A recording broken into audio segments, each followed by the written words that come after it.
इंदौर के द्वारकापुरी थाना क्षेत्र के प्रजापत नगर में रहने वाले महिला ने घरेलू विवाद के चलते अपनी 9 माह की मासूम बालिका को पानी की हौज में डालकर ऊपर से ढक्कन लगाकर हत्या कर दी। पुलिस द्वारा चंद घंटे में इसका खुलासा किया गया। वहीं दरअसल पूरी घटना इंदौर के द्वारकापुरी थाना क्षेत्र के प्रजापत नगर की है, जहां द्वारकापुरी पुलिस को सूचना मिली थी कि एक 9 माह की बच्ची की पानी की हौज में गिरने से मौत हो गई। वहीं मौके पर पहुंची पुलिस ने बच्ची के शव को निकालकर पोस्टमार्टम के लिए हॉस्पिटल भिजवाया। जांच शुरू की तो पता चला कि बच्ची के डूबने से मौत हुई है, मगर किसी ने 9 माह की बच्ची को पानी की टंकी में फेंका है। वहीं एसपी शिवेंदु जोशी ने पूरे मामले का खुलासा करते हुए बताया कि 9 माह की बच्ची की मां ने दूसरी शादी की और बच्ची के पिता की यह पहली शादी है। बच्ची की मां से पुलिस द्वारा सख्ती से पूछताछ करने पर चौंकाने वाली बात सामने आई कि घर में आए दिन विवाद होता रहता था। आरोपी मां ने पहले तो उल्टे सीधे बयान पुलिस को दिए। जब पुलिस ने सख्ती से पूछताछ की तो आरोपी मां ने बताया कि बच्ची को पानी की टंकी में डालने के बाद ऊपर से ढक्कन लगाकर पानी की मोटर रख दी। वहीं बड़ी बात यह है कि घर का विवाद इतना बढ़ जाएगा किसी ने सोचा भी नहीं होगा और 9 माह की बच्ची को अपनी जान गंवाना पड़ जाएगी। बहरहाल पुलिस ने आरोपी मां को तो गिरफ्तार कर लिया और आरोपी मां का किसी बीमारी का इलाज चल रहा है। पुलिस इसके दस्तावेज जुटाने में लगी हुई है। थाना द्वारकापुरी में प्रजापत नगर मोहल्ला है, वहाँ से कल थाना द्वारकापुरी में एक सूचना प्राप्त हुई कि लगभग 8 महीने की एक बच्ची है जो कि हौद में जो पानी की टंकी अंडरग्राउंड बनी रहती है उसमें उसकी लाश मिली है।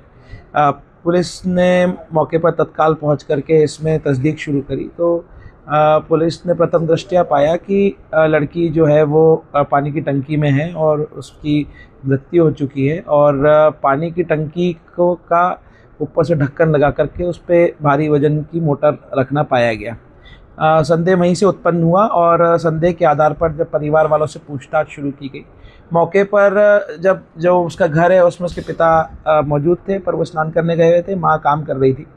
और जब माँ ने इस चीज़ के लिए बोला कि बच्ची गुम गई है और इसके लिए आसपास खोज खबर शुरू करी, संदेह वहाँ से उत्पन्न हुआ। परिवारजन जब थाने पहुँचे इसमें पुलिस ने तस्दीक शुरू की। तस्दीक करने में सभी उसके परिवारजनों से पूछताछ की गई, उसके दादा दादी जो कि किसी अंत्येष्टि कार्यक्रम में गए थे उनसे भी, और उसके जो लड़की उसके पिता और माता से पूछताछ की गई। इस पूछताछ में विरोधाभासी बयान देती हुई माँ पूरे उपक्रम में दिखाई दी और जब माँ से सघन पूछताछ की गई और पिता और परिवार वालों द्वारा भी ये संदेह जताया गया कि इस घटना को कारित करने में उसकी मां का हाथ हो सकता है, तो सघनता से थाने पर पूछताछ करते मां ने इस कृत्य को स्वीकारा कि उसी ने लड़की को पानी की टंकी में धक्का दे दिया था और ऊपर से ढक्कन लगा करके वजन रख दिया था। इस घटना का रिक्रिएशन आज पुलिस कर रही है और जब महिला के बयान भी लिए गए, उसके वीडियो बयान भी लिए गए जिसमें उसने खुद इस चीज़ को करना स्वीकार किया है। काफ़ी देर तक ये महिला जो है अपने परिवार के साथ में इस बच्ची को ढूंढने का नाटक भी करती रही, ऐसे में कैसे टूटी? जब महिला के बयान जो विरोधाभासी बयान थे उसको स्वयं को दिखाया गया। जो पुलिस की तकनीक भी होती है कि जब एक बयान दिया जाता है और उसी का विरोधाभासी बयान दिया जाता है तो पूछताछ के तरीक़ों से ही उसने माने ये करना स्वीकारा है। इसका कारण ये बताया जाता है कि घर में इनके सास ससुर और पति इन सब से बहुत ज़्यादा लड़ाई झगड़े की स्थिति उत्पन्न होती थी। दोनों ही पति पत्नी की दूसरा विवाह था, दूसरी शादी थी और उसी के चलते ये घटना को अंजाम दिया गया। पूछताछ में यह भी पता पड़ा कि कुछ हफ्ते महीने पहले भी लड़की को लड़ाई झगड़े में ज़मीन पे गिरा देने की घटना इस महिला द्वारा कारित की गई थी। तो शंका संदेह स्वाभाविक रूप से महिला के प्रति था और जब पूछताछ की गई तो उसने इसको करना बताया है कि ये घटना उसके द्वारा की गई। सर, इसकी जो बताया जा रहा है कि दूसरी पत्नी थी पति की, ये उसके कारण ये बेटी को अंजाम दिया गया है। लड़ाई झगड़ा नहीं, जो हमने प्रथम दृष्टया से कारण जो समझ में आता है पूरे घटना से वो पारिवारिक कलह और क्लेश और जो लड़ाई झगड़े होते थे उसको लेकर के ये महिला।